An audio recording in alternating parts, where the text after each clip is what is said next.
Middle east में इस वक्त वॉर चल रहा है, ये तो सबको पता है, पर इसके अलावा भी वहाँ पर बहुत कुछ चल रहा है जिस पर किसी की नजर नहीं गई। कुछ दिन पहले 3 चाइनीज वॉरशिप्स इंडिया के वेस्ट पार्ट में अपने कार्गो शिप को एस्कॉर्ट करने के लिए आए थे। शिप्स को एस्कॉर्ट करना क्या होता है इसे हम वीडियो में आगे समझते हैं। तो जब इन्होंने शिप को एस्कॉर्ट किया उस समय इनका लास्ट स्टॉप ओमान था, जिसके बाद ये शिप्स वेस्ट एशिया में ही है और ये कोई मामूली शिप्स नहीं है, ये एक बहुत ही पावरफुल वॉर शिप है। आखिर क्या वजह इस सब के पीछे और क्या भारत को इन सब को लेकर कंसर्न होना चाहिए, इन सारे सवालों का जवाब जानते हैं इस वीडियो में। तो सबसे पहले यही जानते हैं कि शिप्स को एस्कॉर्ट करना क्या होता है। इसे आप ऐसे समझ सकते हैं कि जैसे जब कोई बहुत ही बड़े एडमिनिस्ट्रेटिव ऑफिसर कहीं जा रहे होते हैं तो उनके साथ साथ एक बहुत बड़ी सिक्योरिटी भी साथ साथ चल रही होती है। अब यहाँ पर इस सिक्योरिटी का पर्पज होता है प्रोटेक्शन प्रोवाइड करना। पर इसे जब हम कार्गो शिप्स के नजरिए से देखते हैं तो कार्गो शिप के साथ साथ वॉरशिप के चलने के कई मतलब हो सकते हैं। प्रोटेक्शन प्रोवाइड करना तो रहता ही है, पर इसके अलावा भी कई वजह होती है, जैसे कि शिप्स को गाइडेंस प्रोवाइड करना, उनकी मूवमेंट को कंट्रोल करना, और ये एक तरह का सिंबल ऑफ ऑनर भी होता है। और इस पूरे प्रोसेस को कहते हैं शिप्स को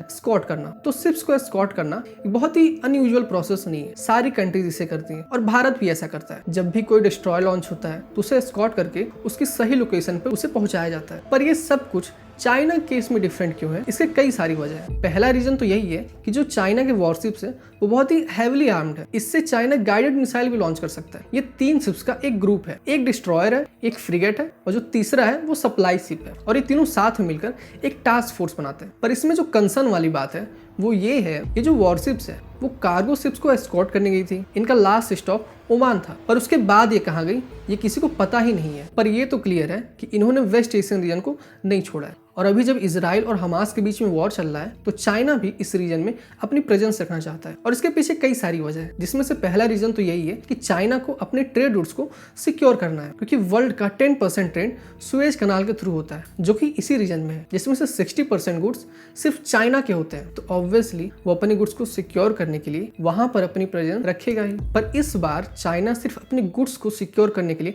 वहां पर नहीं गया है। चाइना का जो BRI प्रोजेक्ट है उसके थ्रू चाइना ने मिडिल ईस्ट में काफी ज्यादा इन्वेस्टमेंट किया है, जो कि मेनली इंफ्रास्ट्रक्चर और एनर्जी सेक्टर में किया गया है। सिर्फ इजिप्ट की बात करें तो इजिप्ट का जो नया कैपिटल बन रहा है उसमें भी काफी सारी चाइनीज इन्वेस्टमेंट्स ही है। तो मिडिल ईस्ट में इतना ज्यादा इन्वेस्टमेंट करने के बाद चाइना कम से कम अपने इन्वेस्टमेंट को तो सिक्योर करना चाहेगा ही। और इससे भी जो बड़ी वजह है चाइना की प्रेजेंस की वो है ऑयल सिक्योरिटी। चाइना में वैसे ही काफी सारे इंटरनल प्रॉब्लम चल रही है और इसलिए चाइना कम से कम एनर्जी शॉर्टेज की प्रॉब्लम तो नहीं बनने देना चाहता। पर ये सब कुछ सिर्फ यहीं तक लिमिटेड नहीं है। चाइना मिडिल ईस्ट में सिर्फ अपना ट्रेड और इन्वेस्टमेंट ही नहीं बढ़ाना चाहता, बल्कि अपनी पॉलिटिकल हेजेमनी भी बनाना चाहता है, और इसमें चाइना को थोड़ी सी सक्सेस भी मिली है। इसी साल फरवरी में चाइना ने एक ग्लोबल सिक्योरिटी इनिशिएटिव चालू किया, जिसमें चाइना का कहना है कि वो एज ए मीडिएटर काम करेगा जो भी ग्लोबल डिस्प्यूट्स है और कंट्रीज के बीच में जो भी डिफरेंसेस है उसे रिजॉल्व करने के लिए। अब ये सारा काम तो यूएस करता था, पर यूएस के हिस्से से थोड़ा सा हिस्सा चाइना ने ले लिया है। और चाइना ने जो पहला काम किया है वो तो यूएस भी नहीं कर पाया था, ईरान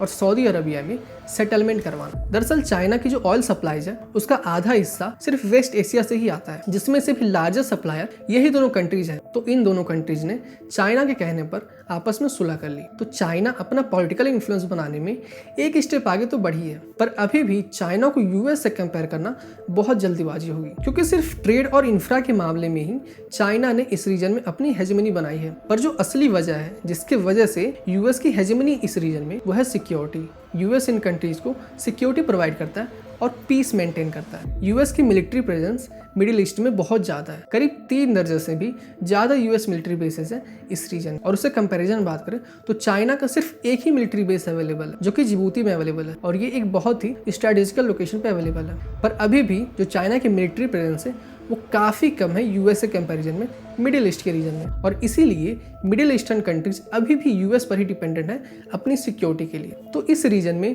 यूएस को चाइना से बहुत ज़्यादा प्रॉब्लम्स नहीं है। पर हम अपने देश की बात करें तो भारत को चाइना की प्रेजेंस से बहुत ज़्यादा प्रॉब्लम्स है, क्योंकि भारत और चाइना के जो इंटरेस्ट है वो मिडिल ईस्ट में काफ़ी ज़्यादा अलाइंड है। जैसे कि भारत और चाइना दोनों ही अपने इंफ्रा प्रोजेक्ट्स को बढ़ाना चाहते हैं और दोनों ही अपने ऑयल सप्लाई को सिक्योर करना चाहते हैं, और बल्कि भारत को तो वेस्ट एशियन ऑयल की और भी ज़्यादा ज़रूरत है, क्योंकि रिसेंटली जो भारत का ऑयल रसिया से आ रहा था, जिसके पेमेंट में रसिया ने चाइनीज करेंसी की डिमांड की, जो कि ऑब्वियसली भारत नहीं करना चाहता है, और इसलिए अब भारत वेस्ट एशियन ऑयल पर और भी ज़्यादा डिपेंडेंट हो चुका है, जिसकी वजह से भारत और चाइना इस रीजन में एक दूसरे के कॉम्पिटिटर बन चुके हैं, जिसका भारत को काफी नुकसान भी हुआ है। जैसे कि ईरान ने भारत को जो रेल प्रोजेक्ट दिया था वो कॉन्ट्रैक्ट अब उसने कैंसिल कर दिया है, जो कि भारत के लिए एक बहुत ही बड़ा नुकसान है। और ये सिर्फ ट्रेड के नज़रिए से ही नहीं बल्कि एक बहुत बड़ा सिक्योरिटी कंसर्न भी है, जिसके लिए एक थ्योरी दी जाती है स्ट्रिंग ऑफ पल्स थ्योरी, जिसमें कि इंडियन कॉन्टिनेंट पर चाइना ने पोर्ट्स और मिलिट्री प्रेजेंस बनाई है, जो कि भारत के लिए